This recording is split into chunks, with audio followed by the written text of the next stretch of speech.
Hello class, चलिए आज हम लोग लैंडस्केप ऑफ द सोल ये चैप्टर समझते हैं।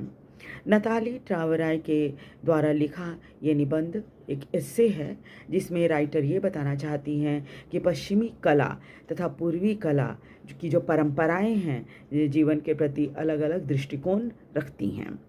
जहाँ पश्चिमी कला यथार्थवादी यानी रियलिस्टिक होता है, वहीं चीनी कला जो है वो आध्यात्मिक और भावनात्मक है, जो दर्शकों को अपने विचार और भावनाओं से चित्र में अर्थ भरने के लिए प्रेरित करता है।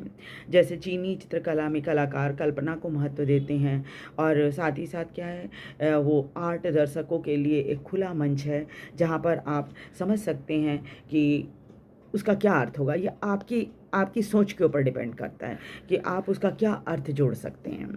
लैंडस्केप ऑफ द सोल शब्द बाहरी दुनिया और मनुष्य की आत्मा के आंतरिक संबंधों को दिखाता है।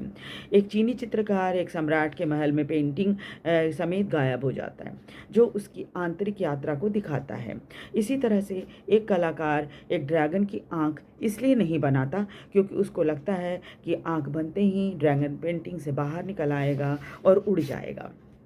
ये उस चीनी विचार को दर्शाता है कि एक कलाकार कैसे जादू और आंतरिक शक्ति को व्यक्त कर सकता है। यूरोपियन कला के संदर्भ में एक कहानी है कि एक लोहार ने जो कि कलाकार की बेटी से विवाह करना चाहता था, इसके लिए उसने एक फ्लाई की पेंटिंग बनाई जिससे पिता खुश हो गया, और ये यूरोप के भ्रम और रियलिज्म की चाहत को दर्शाता है। इसके अलावा एक और सवाल इसमें चैप्टर में देखा गया है, वो ये कि क्यों कलाकार सिर्फ वही बन सकते हैं क्या जिन्होंने इसको सीखा है या इसकी ट्रेनिंग पाई है।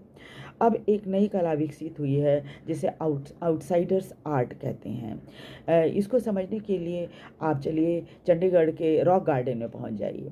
वहाँ रॉक गार्डन में आपने देखा होगा नेक चंद ने बहुत ही सुंदर इस गार्डन को बनाया है, और जिसमें उन्होंने पत्थरों और रिसाइकिल की हुई चीज़ों को इस्तेमाल किया है।